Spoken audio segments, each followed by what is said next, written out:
Earlier, we talked about using a sample to study the population. And in this video, we're going to learn about how to select a sample so that it's representative of the population. Sample must be representative in order for us to understand the population. A representative sample has the same relevant characteristic as the defined population and does not favor one group of the population over another. It also allows people to study a population without studying every single individual in that population. A representative sample is a variable research tool. The first kind of sampling is called the random sampling. Random sampling subjects are selected by using chance or random numbers.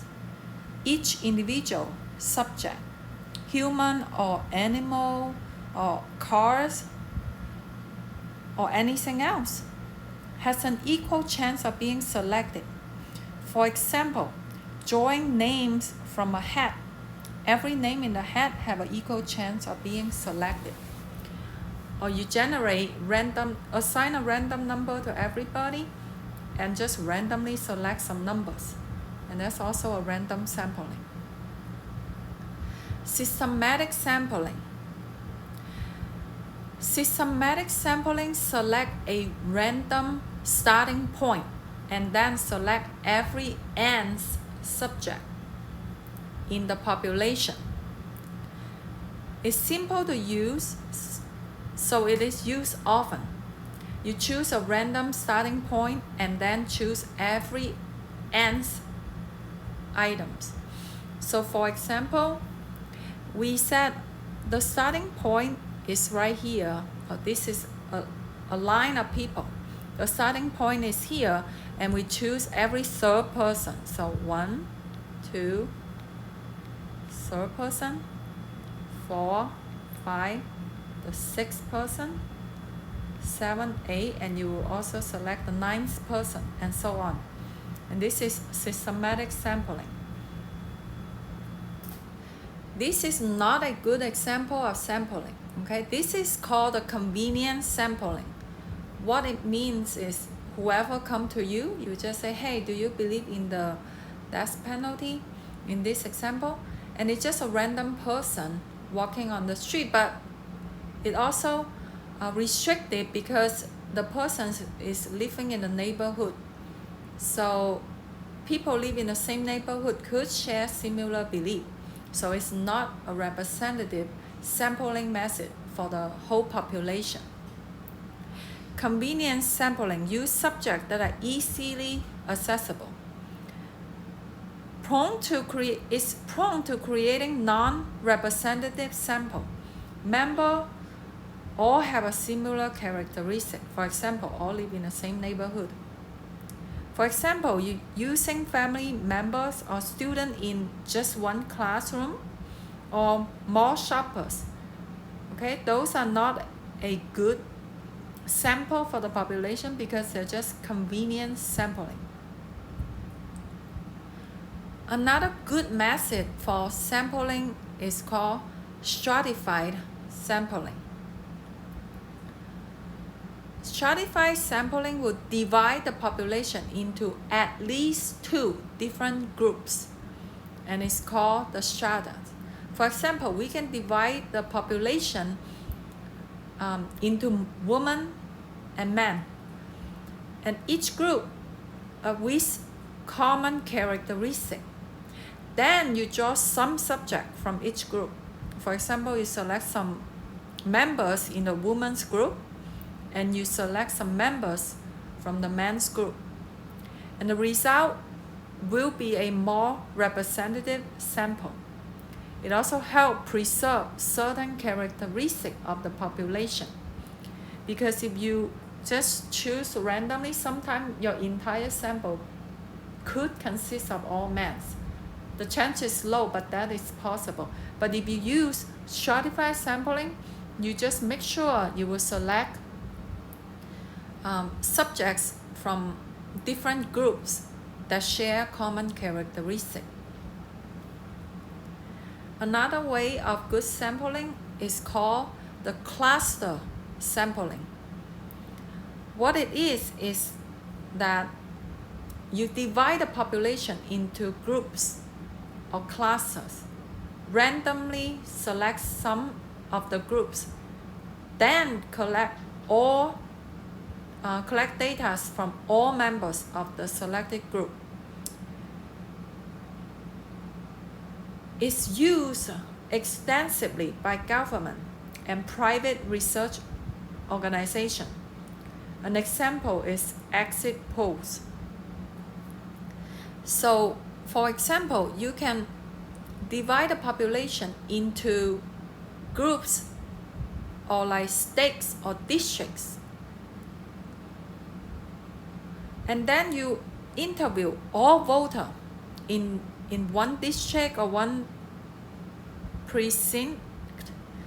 In that case, you interview all the members in that group. For example, if you label them from 1 to 32 and you select 5, 16, and 28 in random, whoever have a label of 5, you will have to interview everybody that have the number 5 or assign a number 5, and everybody assign a number 16 and 28 and so on.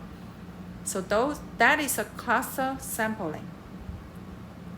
Here are some examples to understand what kind of sampling method are used in A, B, C, D, and E. So this is a background. A study is done to determine the average tuition that San Jose State undergraduate student pay per semester. Each student in the following samples is asked how much tuition he or she paid for the fall semester. What is the type of sampling in each case? So the first case, a sample of 100 undergraduate San Jose State student is taken by organizing the student's name by classification. So they are freshman, sophomore, junior, or senior. And then select 25 students from each. So you divide them by 4 groups, 1, 2, 3, 4. And in each group, you select 25 students. So altogether, the sample size is 100 students. This method is the stratified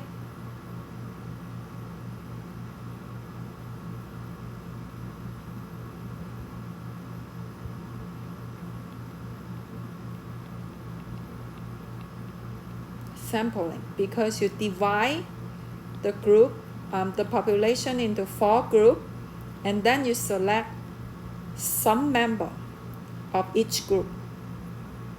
So that's A.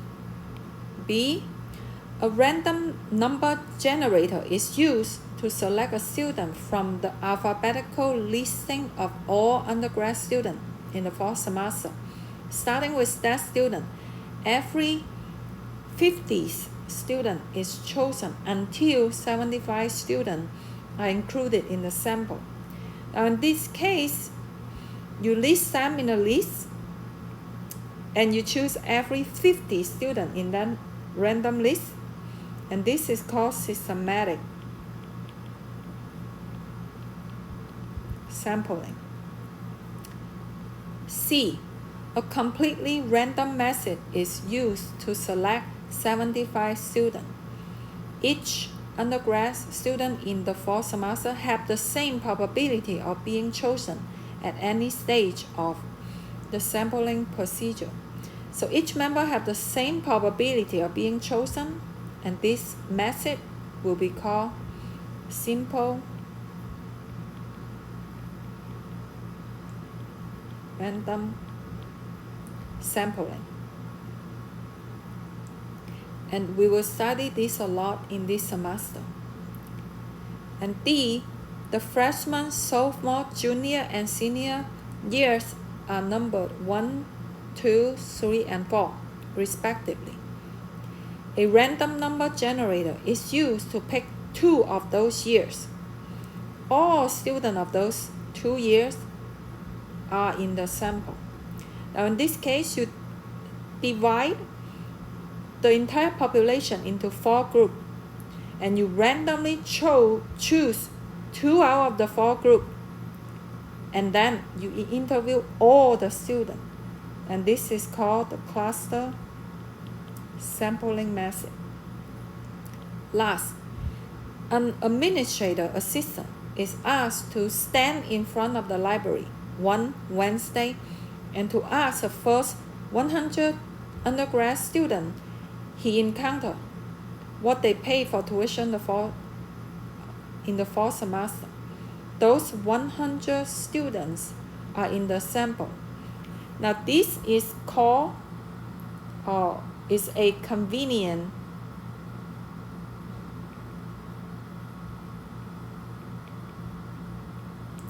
sampling. The reason is you just stand in front of the library or the mall, right? And you just interview the first 100 undergrad students. It might not be very representative for the entire population because those 100 students may not have class on that Wednesday. So you're missing all the students that are not coming on campus or have class on Tuesday or Thursday.